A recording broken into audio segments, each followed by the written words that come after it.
pescar. Siempre muy interesante.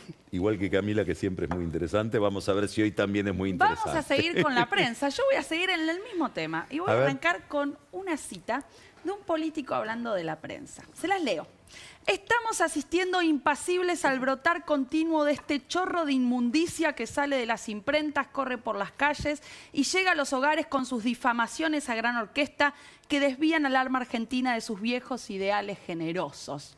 Parece Milei, ¿no? Parece un poco más sofisticado, porque es Matías Sánchez Orondo, un senador conservador de la década de 1930. ¿Por qué traigo el caso de Matías Sánchez Orondo?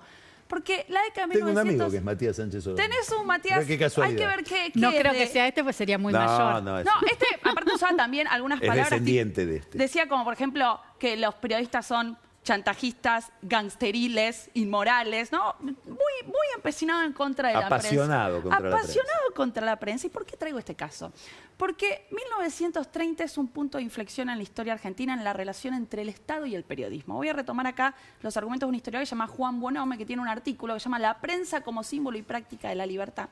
Y ahí Buonome lo que explica es la década del 30, que es una década de autoritarismo, el golpe de 1930, ascenso del nacionalismo, gobiernos conservadores, va a replantear la relación que hasta ese momento tenía el Estado con los periodistas. ¿Cómo era hasta ese momento? Y esto también me parece muy importante, porque la Argentina anterior a 1916 es la que reivindica Milei. Entonces, ¿cómo se veía la relación entre la prensa y el Estado en el siglo XIX y en las primeras décadas del siglo XX? La prensa era el fundamento del orden republicano. Es decir, la libertad de prensa era pensada a lo largo del siglo XIX como una de las patas del orden republicano. A través de la prensa, ya desde la Revolución de Mayo se va a buscar garantizar la libertad de expresión y la libertad de imprenta, porque una de las formas de expresarse del pueblo era a través de la prensa generando la opinión pública. No era solamente el voto. Tenías el voto, tenías la opinión pública, tenías también lo que se llama la ciudadanía en armas. Entonces, había que garantizar la libertad de prensa. Ya pasa desde 1811. Durante el rosismo vamos a tener un paréntesis de odio a los periodistas, ¿no? Vamos a tener... Rosas. Rosas va a atacar muchísimo al periodismo, pero ya de nuevo en 1853, después de la caída de Rosas, en la Constitución se va a garantizar la libertad de prensa. Va a ser uno de esos derechos fundamentales que no se pueden tocar. Y esto va a seguir siendo así en esa Argentina liberal que reivindica Milei. Es decir, para toda la élite dirigente liberal, la prensa era algo que no se tenía que tocar y se creía que los periodistas tenían un rol pedagógico porque eran constructores de ciudadanía. Y no solo eso, sino que la cantidad de periódicos era entendido como un índice de la libertad. Argentina era un país que tenía en 1880 muchos periódicos. Éramos terceros en el ranking mundial de periódicos por cantidad de población. Ah, mirá vos. Un número impactante, ¿no? ¿En el 80? En el 80. Ya en 1880. Sí. Hay dificultades para ver si los números exactos, sí, como ¿no? pasa siempre con esas Pero bueno, estadísticas. se dice que éramos el tercer país mundial. Parece que. Parece que. Pero eso para la élite dirigente era visto como un índice de la liberal, ¿no? Digo, la cantidad de periódicos que circulaban de diferentes partidos, anarquistas, socialistas, radicales, de todo tipo en nuestro país. Bueno, ¿cuándo empieza a cambiar eso? 1930. Bien, ¿y qué empieza a pasar en 1930? Bueno, vamos a tener el golpe de Estado en primer lugar de Uriburu.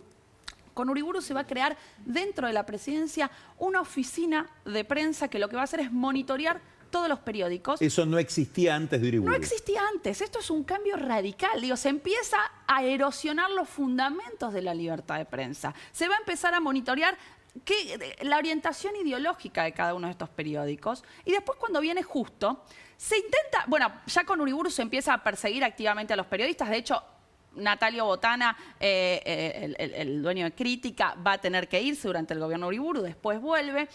Con Justo se intenta bajar un poco la represión, pero no se normaliza la situación. Y ahí aparece este conservador que leí, este senador, Sánchez Orondo, que va a proponer una ley para regular a la prensa, para que los dueños de cada medio de comunicación tenían que anotarse en un registro público y de esa manera poder ser sometidos penalmente en el caso de que sus diarios abusen de la libertad de prensa, ¿no? Y se ponían muchísimas cuestiones que eran consideradas abusos en la libertad de prensa. Esto va a empezar a empeorar hacia 1935 y digamos que acá se genera ese punto de inflexión, donde después vamos a tener, obviamente, durante el peronismo también persecuciones a la libertad de prensa, ni hablar en las dictaduras militares. Pero es a partir del 30 donde se pierde ese respeto por la libertad de prensa que había existido en el siglo XIX. Y me parece interesante marcar acá entonces que los que perseguían a la prensa no eran los liberales del siglo XIX que reivindica Milei, sino los conservadores que llegan al poder en la década del 30. Muchas gracias, Camila, muchas gracias, Ana. Vamos a un corte y recibimos rapidito a Carola Gil con el whisky. Ya volvemos.